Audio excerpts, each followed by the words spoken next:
C'est généralement aux places arrière que s'assied le riche propriétaire du Rolls-Royce.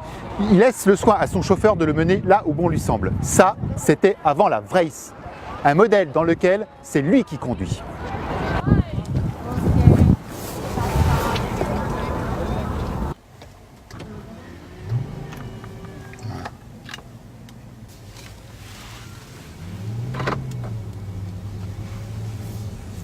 Alors évidemment, quand on passe de l'arrière à l'avant, on n'est quand même pas dépaysé parce qu'on retrouve quand même tout l'environnement Rolls-Royce, où là il y a tout l'héritage, tout le poids du passé.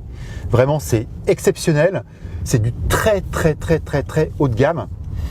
Chaque détail est soigné à un point infini. Voilà, il y a des petites tirettes ici, là, pour la climatisation.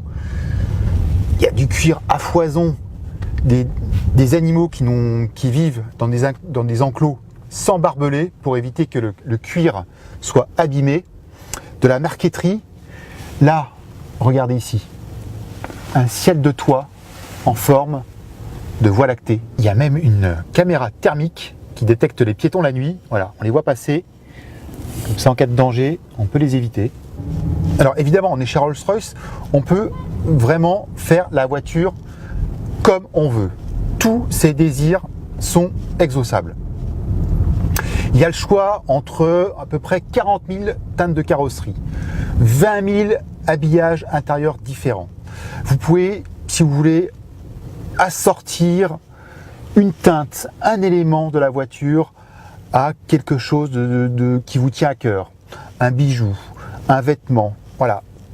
Tout est vraiment personnalisable à l'infini. La voiture est très longue, elle fait 5,27 m, c'est à peu près une Twingo et demi. Donc imaginez quand même dans la circulation parisienne, c'est un gabarit qui est quand même très large aussi.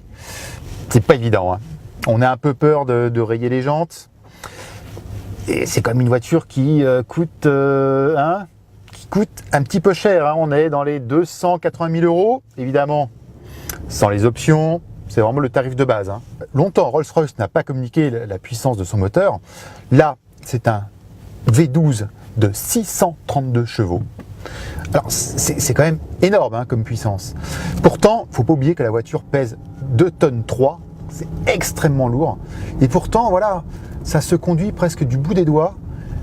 Il y a une direction qui est ultra douce. Une boîte de vitesse aussi qui égrène les rapports un à un d'une manière extrêmement délicieuse. Et surtout, on a quand même un silence de fonctionnement ahurissant. On n'entend rien du tout de l'extérieur. Un très léger feulement du moteur, quasiment aucun bruit de roulement, c'est tout simplement incroyable.